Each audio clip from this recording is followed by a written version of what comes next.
Punta naman tayo sa Phoenix Mountain sa Hidden Valley. Nandoon naman si Lin Chin at ginamit niya ang formation para pakiramdaman at alamin ang sitwasyon nila Gu Xuanchen.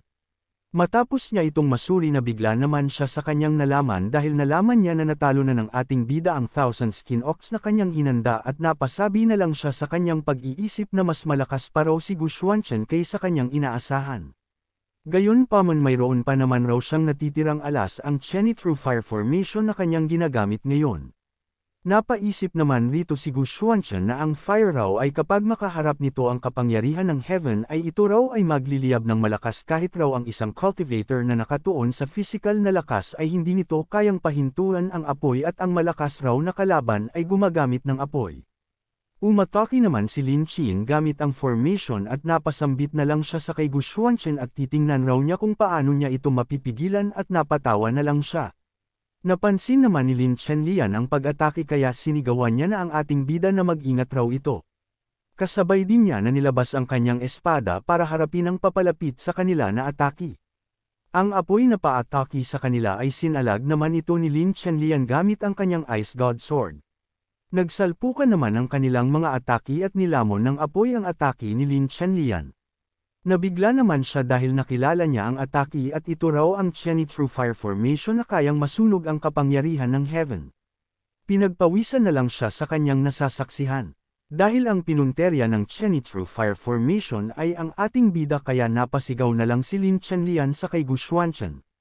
Pagalit naman siya na sinabi na alam raw niya na si Lin Chin ang umaatake sa kanila dahil si Lin Chin raw ang isa sa maaaring gumamit ng Chenny True Fire Formation sa kanilang Lin family.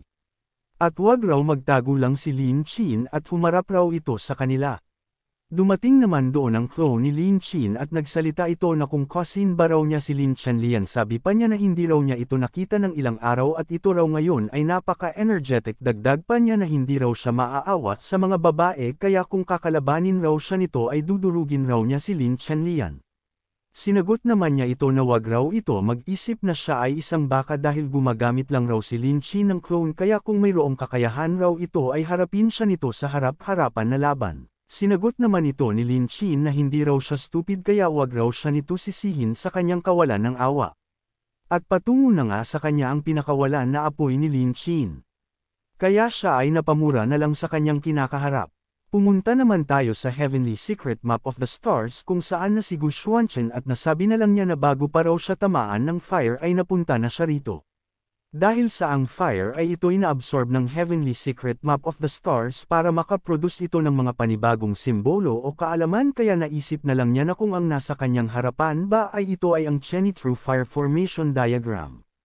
Kaya napasabi na ito na ang core raw ng formation na ito ay magaspang kaya hindi niya raw sasayangin ang oras niya dito. Habang ang clone naman ni Lin Chin ay umaatake ay sinabihan niya si Lin Chenlian na wag na raw ito na magsayang pa ng effort. Habang ito ay kanyang inaatake ay tinatawanan naman niya ito. Dahil sa kanyang kinakaharap na pamura na lang siya dahil hindi niya raw ito matatalo sa ngayon. Habang ito'y umaatake sinabihan naman siya ng ating bida na worth it raw ang pag-iisa ni Lin Chin kaya ito'y tumulo na lang ang pawis. Kasabay din itong nagsisigaw dahil sa ginawa ni Gu Xuanchen rito. Punta naman tayo sa Phoenix Valley habang nag-aapoy na doon. Ramdam naman ni Lin Chin ang kanyang pinsala at napasabi na lang siya na paano raw ito na nangyari sa kanya. Nangamba na lang siya at napatanong na lang ito na kung ang ating bida ba raw ang gumawa nito sa kanya. Nagharap na nga ang clone ni Lin Chin at si Gu Xuanchen. Nagsalita naman siya rito na kung ang trick ba raw na ito ay ang gagamitin ni Lin Chin na panglaban sa kanya kaya kung ano ba raw ang kamangmangan ang iniisip ni Lin Chin sa paglabas ni Gu Xuanchen. Masaya naman rito si Lin Chenlian dahil buhay pa raw ang ating bida. Ginamitan naman niya si Lin Chenlian ng spiritual energy para ito'y kanyang hilahin. Nagsalita naman siya na kung may mangyayari raw sa kay Gu Xuanchen ay di niya na natapos ang kanyang sinasabi dahil nahila na siya ng ating bida. Tinanong naman niya si Lin Chenlian na kung okay lang ba raw ito. Naisip na lang niya na hindi na raw niya natuloy ang kanyang sasabihin. Habang ito'y namumula pa ay nasabi na lang ni Lin Chenlian na mahirap raw ito na maipaliwanag sa young miss. Punta naman tayo sa Phoenix Valley. Napaisip na lang si Lin Chin na hindi na raw niya kinakaya pa ang kanyang pag-control sa formation. Kaya ang clone na kanyang ginagamit ay unti-unti nang nawawala. Kaya sinabihan na ito ng ating bida na kung tatakas ba raw ito. Habang gamit-gamit ni Lin Chin ang kanyang Chenny True Fire Formation, ay inaatake naman siya ng sarili niyang Chenny True Fire Formation na ginagamit kaya nasabi na lang niya na kung ginagamit ba raw ni Gu Xuanchen ang kanyang formation para siya ay patayin nito kaya nangamba na lang siya. Napasigaw na lang siya sa kanyang natamong pinsala mula sa sarili niyang formation na ginagamit. May umatake naman sa formation para ito'y mawasak at mailigtas si Lin Chin. Kaya biglang nawala ang apoy sa kanyang paligid dahil rito nasabi na lang ni Lin Chin na buhay pa raw siya. May dumating naman sa kanyang harapan na isang tao at nagsalita ito na syempre raw hindi papatay si Lin Chin. Ang nagsalita pala ay si Lin Wu at nagsalita ito na di ba raw tinulungan raw niya si Lin Chin na makontrol ang mga spirit beast gamit ang kanilang Lin Family Secret Technique at isang advanced formation kaya bakit raw si Lin Chin ay nahihirapan. Ang dumating ay masaya naman itong tinawag na ama ni Lin Chin. Bigla naman lumitaw sa kanilang likod ang nakagapos na 5th level Yin-Yang Snake Beast. At ito'y hawak-hawak ni Lin din na nasa Divine Power Realm na at nagsalita ito na may nararamdaman raw siya na may parang mali sa aura ni Lin Chin kaya tinanong niya ito na kung sino ba raw ang gumawa nito dahil babalatan raw niya ito ng buhay. Sinang-ayunan naman ito ni Lin Chin at si Gu Xuanchen raw ang gumawa nito sa pagputol sa kanyang kamay at muntik na siyang mamatay. Kinumpirma naman ito ng kanyang ama na si Lin Wu na kung ang bata ba raw na yun ang tinutukoy nito. Sinang-ayunan naman niya ito at sabi pa niya na kinukontrol raw niya ang formation na ito ngunit na block lang raw ito ni Gu Xuanchen kaya hindi raw niya inaasahan na mayroong extraordinary pala na talento ang ating bida dagdag pa niya na tinawag lang raw ng ating bida ang kanyang formation na pang 3 gulang o pang bata lang raw ang formation na ito. Kaya ninas naman rito si Lin De at pasiga niyang tinanong na kung sinabi ba raw talaga ito ni Gu Xuanchen. Paiyak naman niya na sinabi na hindi raw niya na master ang Lin Family Formation kaya ang reputasyon raw ng Lin Family ay apektado rito. Kaya tinawag na ni Lin De ang kanyang big brother Lin Wu na hindi na raw niya matitiis ang kababuyan ng ating bida. Kasabay din na pinagbuntungan nila ng galit ang Yin-Yang Snake na kanilang ginapos. At nagdesisyon naman rito si Lin Wu na pupuntahan raw nila si Gu Xuanchen para ito'y kanilang sisingilan sa kahayopan na ginawa nito sa Lin Family. Nabuhayan naman siya ng loob at napaisip siya na hindi na raw maganda ang sasapitan ng ating bida sa kamay ng kanyang ama. Habang pinalilibutan sila Lin Chenlian ng apoy, napasabi na lang si Lin Chenlian na bakit raw lumalakas ang apoy sa kanilang paligid kaya naghanda na si Gu Xuanchen rito. Kasabay din na hinati niya ang apoy sa kanyang paligid. Dahil sa mga nangyayari ay pinakiramdaman na niya ang formation doon. Kaya nakumpirma niya na may parang tumutulong raw sa kay Lin Chin. Dahil doon sumugod na si Gu Xuanchen habang iniwan nito si Lin Chenlian. Dahil sa ginawa ng ating bida na pinsala at natilapon na lang si Lin Wu kaya ito'y napasigaw na lang at dali-dali na nila ito nilapitan para tulungan. Nag-alala naman ang dalawa sa nangyari sa kay Lin Wu. Nasabi na lang rito ni Lin Wu na mas malakas pa raw ang kakayahan ni Gu Xuanchen kaysa kanya kaya sa kanilang labanan siya raw ay napinsala. Kaya tinuro niya na si Lin Chin at tinanong na wag raw sabihin sa kanya ni Lin Chin na kung kapwa studyante ba raw ito ni Lin Chin ng Zilua Academy. Sinagot naman ito ni Lin Chin na totoo raw ang kanyang sinasabi na isa lang raw kompanyon si Gu Xuanchen. Sabi pa niya na tiningnan niya na raw ang background ni Gu Xuanchen ay wala raw siyang nakita rito at nangamba na lang si Lin Wu rito dahil nawasak lang ni Gu Xuanchen ang gamit niyang formation ng walang kahirap-hirap. Sabi pa niya na ano raw crossing extraordinary method ang ginagamit ng ating bida dahil hindi mapapantayin ang kakayahan nito sa formation. Kaya nagsaad na si Lin Wu na kailangan na raw nilang bumalik sa kanilang Lin Family at utol pa sana si Lin Chin rito. Ngunit nasampal na siya ng kanyang ama at kung bakit raw ito feeling malakas at binangga pa nito ang taong hindi nito kayang banggain. Pati na rin si Lin Di ay tumutol naman rito na hindi raw sila actress at bata lang raw si Gu Xuanchen kaya baka raw nakatsambo lang ito na mawasak ang formation ni Lin Wu. At nagmungkahi siya na maghintay muna raw sila at harapin muna nila ang ating bida bago pa sila magdesisyon na umalis. Bigla naman siya nasapak ni Gu Xuanchen nang hindi nila napansin. Kaya napasigaw na si Lin Wu sa kanyang second brother at nagsalita naman rito ang ating bida na hindi na raw sila makakatakas rito at napasigaw na lang si Lin De sa natamo niyang pinsala. Napansin naman niya ang lakas ni Gu Xuanchen kaya dapat niya na itong unahan. Kasabay din ito naghanda ng pag-atake.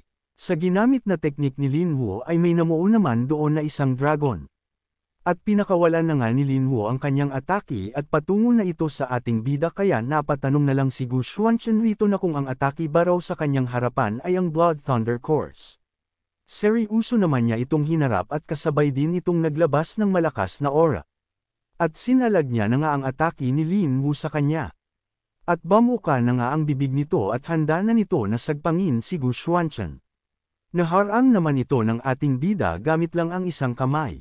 Habang nahihirapan si Lin Wu ay nagawa pa nitong purihin si Gu Xuanchen sa kanyang pag-iisip. Ngunit nabigla na lang sila sa kanilang nasasaksihan at impossibly raw itong mangyari. Dahil pinalabas na ni Gu Xuanchen ang kanyang malakas na Fire Dragon at panangtapat niya ito sa atake ni Lin Wu. Sa nangyari naman napasabi na lang si Lin Wu rito na ang kanya raw atake ay nalimon lang ng Fire Dragon ni Gu Xuanchen nang walang kahirap-hirap. Natakot naman siya sa kanyang kinakaharap na atake ng ating bida na papunta na sa kanya. Tumama naman ito sa kanya kaya siya ay nakatamo ng matinding pinsala kaya siya ay napasukan na lang ng dugo at natilapon na lang. Dali-dali naman ni Lin Qin nilapitan ang kanyang ama na si Lin Wu para ito'y tulungan. Napaiyak na lang rito si Lin Qin dahil nasa likuran niya na ang ating bida. Kaya si Lin Qin ay napautot na lang ng wala sa oras at napasabi ito na wag raw siyang patayin nito. Nagpalabas naman si Gu Xuanchen rito ng aura at nagsabi na oras na raw ni Lin Qin. Na ito'y kanyang patatahimikin at nagmakaawa pa sana rito si Lin Qin.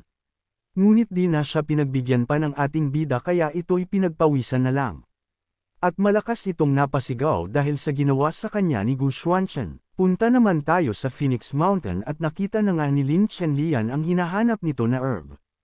At ang herb raw na ito ay ang Chenshu flower at napaisip pa ito na hindi raw niya alam kung ano na ang pinaggagawa ni Gu Xuanchen. Bigla naman siya napaisip na dahil raw siya ay nag-alala sa ating bida kaya ito'y labis na gustong makare ang ating bida. Bigla naman niyang tinaboy ang kanyang pag-iisip niya at siya ay namula na lang rito. Bigla naman niyang napansin ang Chenshu flower na may kumukuha nito kaya napatanong na ito na kung ano na ba raw ang nangyayari sa flower na ito. Kaya napalingon na ito sa likod para malaman niya na kung sino ang kumukuha sa Chenshu flower. Ngunit nawala naman ang kanyang inis dahil ang ating bida lang pala ito. Habang hawak-hawak ni Gu Xuanchen ang Chenshu flower ay nasabi na lang niya na bumalik na raw sila Lin Chenlian dahil na boring na siya rito sa Phoenix Mountain. Kasabay din itong umalis na kaya napasigaw na si Lin Chenlian rito na hintayin raw siya nito. Habang sila'y pabalik na si Zilua Academy. Mayroon naman nangyayari sa lugar na nasa kanilang harapan. Kaya napasabi na si Lin Chenlian rito na masama raw ito dahil sa nagsimula na raw ang Beast Tide kaya napatanong na ang ating bida sa Beast Tide. May masama naman na nangyayari na sa kanilang harapan.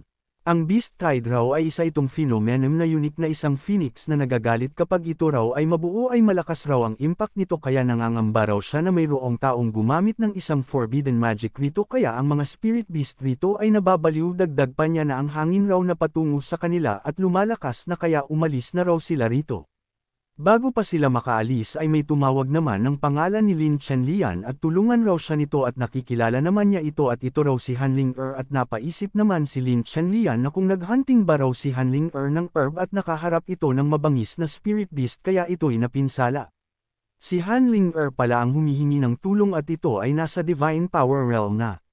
At iligtas raw siya ni Lin Chenlian. Nagsalita si Lin Chenlian na mauna na raw si Gu Xuanchen dahil napinsala si Hanling kaya tutulungan niya raw ito dahil hindi pa raw huli. Kasabay din niya itong pinuntahan para iligtas. Nagsabi si Lin Chenlian magmadali raw na sumakay si Hanling sa kanyang shield energy dahil pwede raw makasakay rito ang dalawa nagpasalamat naman rito si Hanling At nakasakay na nga silang dalawa sa shield energy ni Lin Chenlian. Nagsalita si Lin Chenlian na humawak raw ito sa kanya ng mahigpit. Ngunit pangiting sinabihan ni Hanling si Lin Chenlian na mabagal raw ang kanilang sinasakyan kaya mabuti raw isa lang ang sasakay rito na bigla naman rito si Lin Chenlian. Kasabay din na nagpalabas si Hanling ng isang needle na mayroong lason. At dali-dali niya na inatake si Lin Chenlian kaya ito'y napaupo na lang. Kaya siya ay pinagpawisan na lang sa pinaggagawa ni Hanling sa kanya. Kasabay din itong sinipa ni Hanling kaya nahulog na si Lin Chenlian. Nagalit naman rito si Lin Chenlian sa palihim na pag-atake at pagtraidor sa kanya ni Han Ling-er. Nagsalita si Han Ling-er na mas bata raw si Lin Chenlian kaysa kanya at mas talentado pa raw si Lin Chenlian kaysa kanya kaya hindi raw siya nasisiyahan sa kay Lin Chenlian. Sabi pa niya na hindi raw niya inaasahan sa paggamit raw niya ng forbidden technique ay nakakita siya ng oportunidad na maasikaso niya si Lin Chenlian. Dagdag pa niya na nagpapasalamat raw siya kay Lin Chenlian dahil sa pakikialam nito sa kanya. At nagpasalamat pa siya dahil kaibigan ng turing sa kanya ni Lin Chenlian kaya ipapakain raw nito ang sarili nito sa mga spirit beast para siya ay maligtas. Habang si Lin Chenlian ay nasa baba na at wala nang magawa dahil sa laso na kanyang natamo mula kay Han Ling-er. Makalipas lang ang ilang segundo ay naramdaman na lang niya na mayroong parating na sa kanya.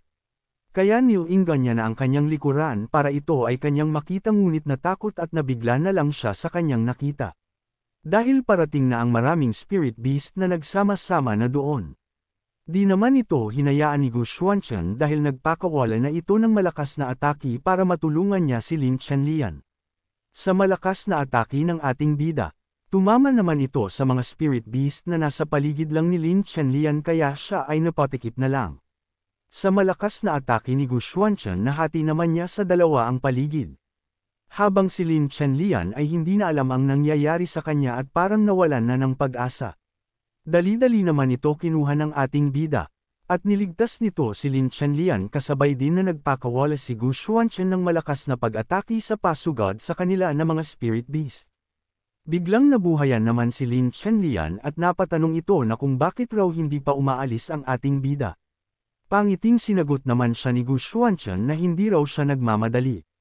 Habang sila ay tumatakas, nagpakawala naman ang ating bida ng spiritual energy para hatakin niya si Han Ling-er na isang traidor at patakas na. Habang si Han Ling-er naman ay patakas ay nasabi na lang niya na si Lin Chenlian raw ay isang idiot kaya malamang raw patay na ito ngayon. At kung may sisihin raw si Lin Chenlian ay sisihin raw ang sarili nito sa kaidyota nito kaya maaga itong namatay. Naabutan naman siya ng pinakawalan ni Gu Xuanchen na spiritual energy para siya ay hilahin kaya nabigla naman rito si Han Ling-er at kung ano ba raw ang nangyayari rito sa kanya. Kasabay din itong nahila na ng ating bida kaya napasigaw na lang rito si Han Ling-er. Nagsalita si Gu Xuanchen na paano raw tatakas si Han Ling-er. Sa paghila ng ating bida sa kay Han Ling-er, nasaksihan naman ito ni Chen Liang na nagtatago lang doon at nagmamasid lang. Matapos ang pangyayari sa Phoenix Mountain punta naman tayo sa Zilua Academy. At nakagawa na nga sila ng gamot kaya pinainom na nila ito sa Young Miss. Matapos niya itong mainom, ay napabuti naman ang kanyang pakiramdam. Nagsalita si Din Miehue na bubuti na raw ang kalagayan ng Young Miss at sabi pa niya sa ating bida na pupuntahan raw niya muna si Lin Chenlian dahil ang laso ng needle na tumama sa paa ni Lin Chenlian ay hindi pa nakuha kaya dapat raw nila itong makuha ng mahigit kalahating oras pa raw bago nila makuha ang natitirang lason sa paa ni Lin Chenlian. At napaisip pa siya na hindi raw niya inaasahan na nakarefine raw si Gu Xuanchen ng isang napakahirap na ma-refine na pill.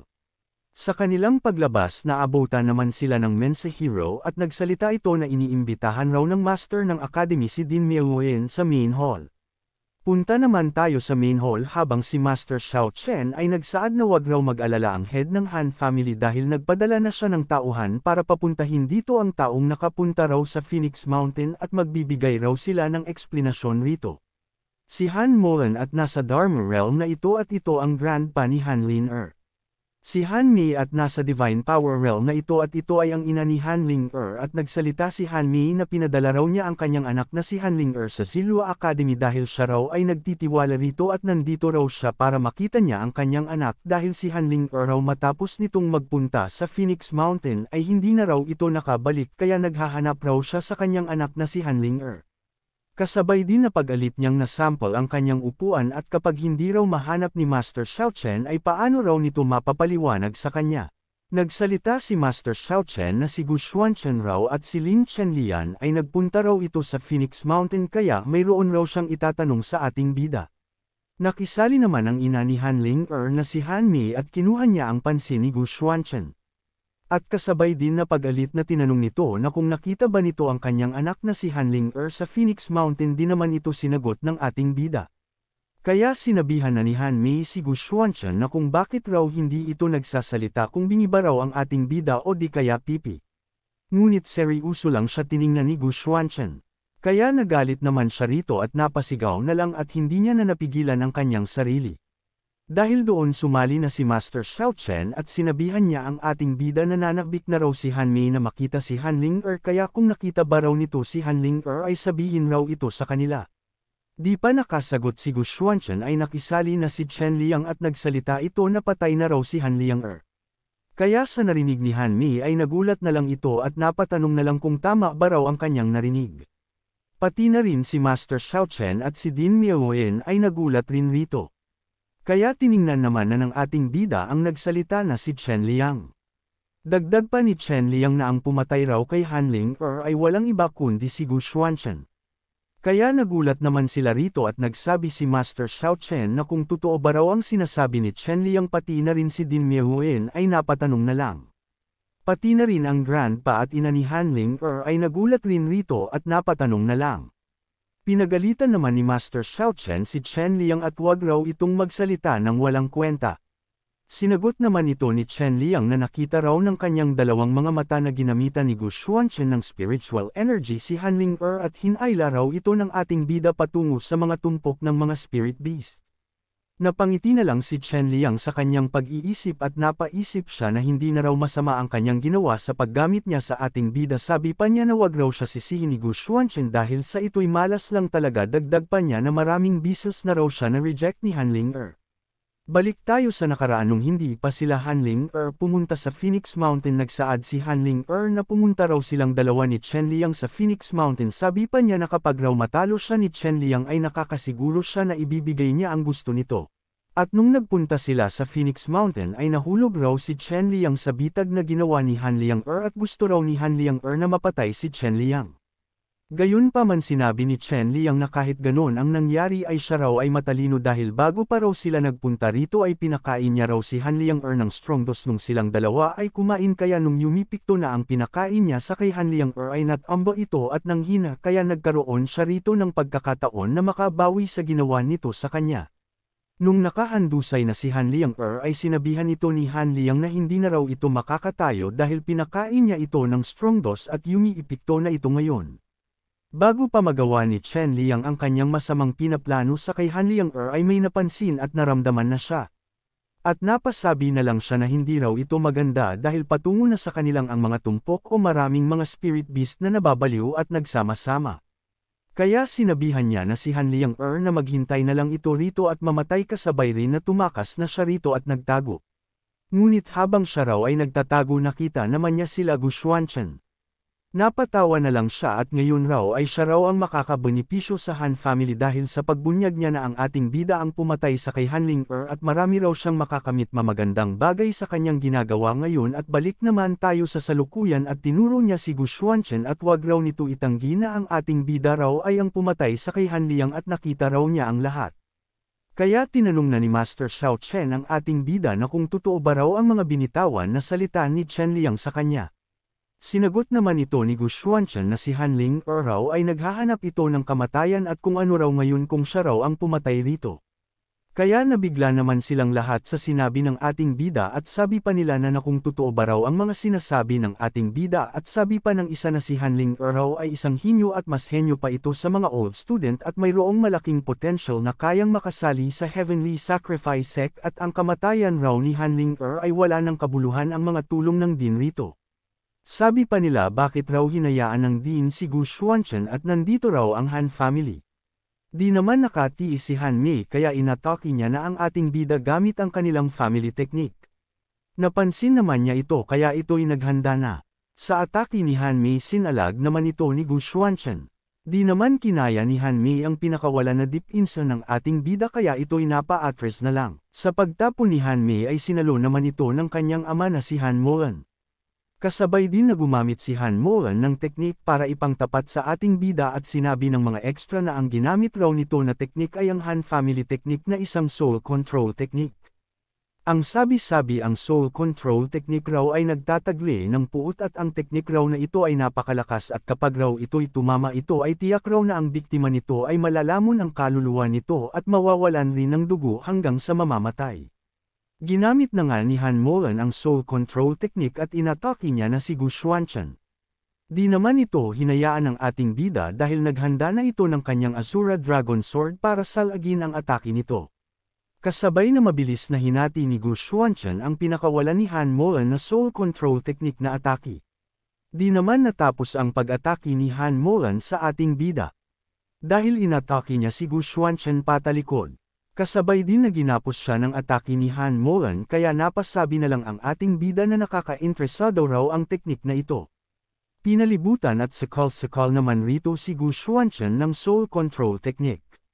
Habang hawak-hawak niya ang ating bida sinabihan niya ito na magdudurusa raw ito hanggang sa mamatay dahil wawasakin raw niya ang kaluluwa ni Gu Xuanchen. Dahil sa kinakaharap ng ating bida na soul control technique napasabi na lang siya sa kanyang pag-iisip na kung ito ba raw ang kapangyarihan ng Erosion ang kapangyarihan raw na ito ay parang kinukuskus ang kanyang 8 extraordinary meridians. Kasabay din na nagpakawala si Gu Xuanchen ng malakas na spiritual energy.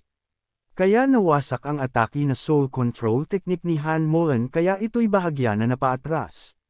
Mayabang naman na sinabi ng ating bida na ang atake raw ni Han Molan ay sapat na raw ito para magasgasan ang kanyang balat at makiliti siya.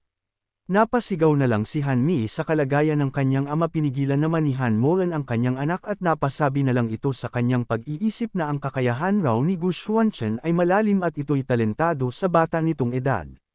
Tinawag naman niya si Master Xiaochen at sinabihan na kung hindi ba raw niya paparusahan ang ating bida sa pagpatay nito ng isang inusinti na tao na si Han Ling-er na kanyang apo.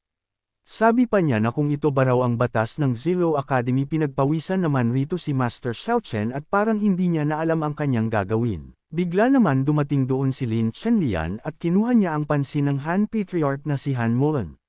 At nagsalita si Lin Chenlian na hindi raw pumatay si Gu Xuanchen ng isang inosenteng tao dahil si Han Ling-er raw ay hinulag siya nito sa Spirit Beast Wave o sa mga tumpok ng Spirit Beast at muntik na raw siyang mamatay. Nagalit naman rito si Han Mi at kung saan ba raw galing si Lin Chenlian at kung hindi raw gusto nito na maparusahan. Pinigilan naman siya ni Master Xiaochen at nagsalita ito na maari raw na makisali sa imbestigasyon ang Han family tungkol sa kay Han Ling-er ngunit hindi raw ito ang Han family at ito raw ang Zilua Academy kaya wag raw ni Han Mi ibaliwala ang kanilang batas. Nagalit naman rito si Han Mi. Pero pinakalma na siya ng kanyang ama na si Han Molan at nagsabi ito na pagsalitain raw nila si Lin Chenlian. Tumigil naman si Han Mi rito pero ito'y galit na galit parent. Kaya sinabi na ni Lin Chenlian sa kanilang lahat ang nangyari sa Phoenix Mountain na matapos raw nila na makuha ang Chenshu Flower ay paalis na sila ngunit nakaharap raw sila ng Spirit Beast Wave o Spirit Beast na nababaliw at nagsama-sama at nakita raw niya si Han Lin Chenlian kaya ito ay kanyang tinulungan ngunit matapos raw niyang tinulungan si Han Ling-er ay trinaydor siya nito at nilason at hinulag siya nito sa mga tumpok ng mga Spirit Beast at muntik na siyang mamatay. At ang lason raw sa kanyang paa ay kagagawan ito ni Han Ling-er gamit ang poisonous needle. Kasabay din na nilabas ang Chenwan needle na ginamit ni Han Ling-er para lasunin si Lin Chenlian at ang needle raw na ito ay ang unique method ng Han family. Sabi pa ni Lin Chenlian na kung hindi ba raw sila naniniwala ay tingnan raw nila ito at kumpirmahin. Sumali naman rito si Din Myeoen at kinumpirma niya ang poisonous needle na sinabi ni Lin Chenlian ay totoo dahil nasuri niya raw ito. Di naman ito hinayaan ni Chen Liang at nagsalita ito na hindi raw ito isang prohebo na hindi si Gu Xuanchen na nakapatay ng isang inusinti dagdag pa niya na pinatay raw talaga ng ating bida si Han Ling-er at si Lin Chenlian naman ay aksidente lang raw ito na nasaktan ni Han Ling-er. Nagalit naman rito si Lin Chenlian at sinabihan niya si Chen Liang na ito raw ay isang katawa-tawa dahil nagsasalita raw ito tungkol sa pagkamatay ni Han Ling-er nang hindi nito nakikita ang mga pangyayari. Dagdag pa niya na naalala pa raw niya na ang College of Medicinal Materials ay malapit lang sa Qingfeng Mountain kaya paano raw makikita ni Chen Liang ang nangyari na pagkamatay ni Han Ling-er sa mga tumpok ng Spirit Beast sa lugar ng Phoenix Mountain at ngayon raw ay paano raw nito mapapatunayan na pinatay ni Gu Xuanchen si Han Ling-er. Nagulantang na lang siya sa kanyang mga narinig. Bigla naman nagsalita na isang babae at tinuro niya si Chen Liang at nagsabi na nakita raw niya na si Chen Liang kasama si Han Ling ay nagpunta raw sila sa mountain ng maaga kaya kinabahan na rito si Chen Liang. Sabi pa niya na narinig raw niya si Chen Liang na nagsalita ito na nakakainis raw si Han Liang at sabi pa niya na pupunta raw sila ni Chen Liang at Han Ling sa mountain para turuan raw ni Chen Liang si Han Ling ng leksyon. Dinagdagan pa ito ni Lin Chenlian na nung buhay pa raw si Han Ling ay nagkita raw sila sa kitchen at nagsabi raw si Han Ling na ang kanya raw kapangyarihan ay nawawala dahil sa anomalya na nangyayari rito. Kaya parang may mali raw sa kay Chen Liang kaya natakot na si Chen Liang rito. Kaya tumakas na ito at nagsalita na hindi na raw siya makipagtalo sa kanila at masakit raw ang kanyang ulo kaya pupunta na raw siya sa kanyang kwarto. Di naman ito hinayaan ni Gu Xuanchen dahil ginamitan niya na si Chen Liang ng spirit energy. Kaya natamba na lang si Chen Liang at hindi na maitsura ang kanyang mukha dahil sa sakit ng kanyang natamo.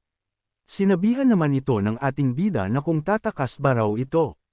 Nalaglag naman ni Chen Liang ang kanyang bag na kanyang tinatago kaya ang mga mata niya ay namutla na lang. At napaisip siya na masama raw ito kasabay din na may bagay na lumabas sa bag ni Chen Liang. Kaya nasabi na lang ni Din Miehue na ang amoy raw ng bag ni Chen Liang ay ito ba raw ang medicine na evil fire powder. Kaya nagsalita ang isa na ang medicine raw na ito ay pinagbabawal ng Zilua Academy at sinang-ayunan naman ito ng kanyang kasama at ang medicine raw na ito ay nakakabaliw ito sa gumagamit nito at nakakamatay raw ang medicine na ito. Kaya hinayla na ni Gu Xuanchen si Chen Liang. Kaya napaamin rito si Chen Liang at nagsalita ito na hayaan raw siya nito na makaalis dahil raw nahulog siya sa bitag ni Han Ling kaya siya ay pinahirapan nito at prinutiktahan lang raw niya ang kanyang sarili at deserve raw ni Han Ling na mamatay ito sa mga tumpok ng mga spirit beast. Kaya sinabihan na ni Lin Chenlian si Han Molan na may mga saksi raw at ebidensya na si Chen Liang ang nagsabutahi sa kay Han Ling para ito'y matrap ito sa mga tumpok ng spirit beast kaya kung may reklamo ba raw rito si Han Molan. Sinagot naman ito ni Han Mulin na wala raw siyang reklamo at hindi raw siya totoo rito. Nagsalita pa si Lin Chenlian rito na iniligtas raw niya si Han Ling ngunit naging masama ito at trinaydor siya nito at halos muntik na raw siyang mamatay. At seryoso naman na sinabihan ni Lin Chenlian si Han Molan na kung gusto pa ba raw nito na mag-usap sila bukas ni Gu Xuanchen tungkol sa pagkamatay ni Han Ling o di kaya ang Han family at ang Ling family ang mag-uusap. At ang nasa likod raw ni Lin Chenlian ay ang Chinky Colin Tri-Noble Lin family kaya ilan ba raw na pamilya ang kayang makalaban ang Lin family. Habang si Chen Liang naman ay nagpupumiglas na makaalis. Kaya inatake na ito ng ating bida. At napasigaw na lang ito sa sakit at lumabas ang mga dugo niya sa kanyang katawan. Habang ito'y pinagmasdan nila, napaluha naman ito sa kanyang pinsala na natamo. At sinabihan na ito ni Gu Xuanchen na wag raw matigas ang ulo nito dahil hindi niya kayang masolve ang problema nito sabay din niya itong inatake na naman kaya ito'y namuti na lang ang mga mata nito. Kaya nabigla na lang ang nakakita doon sa ginawa ng ating bida sa kay Chen Liang. Matapos ang pangyayari ay dinakip na nga si Chang Liang at bitbit na ito ng dalawang alagad. Nagtanong naman si Lin Chenlian na kung okay lang ba raw si Gu Xuanchen sinagot naman ito ng ating bida na okay lang raw siya. At ang Han family raw ay nagulat sa pinakita na lakas ni Gu Xuanchen. Nilapitan at sinabihan naman ni Din Miehuen si Lin Chenlian na sumama raw ito sa kanya dahil tatanggalin raw nila ang natitirang lason sa paa ni Lin Chenlian at sumang-ayon naman ito sa Din. Habang si Gu Xuanchen ay paalis na doon ay pinahinto naman ito ng isang tao.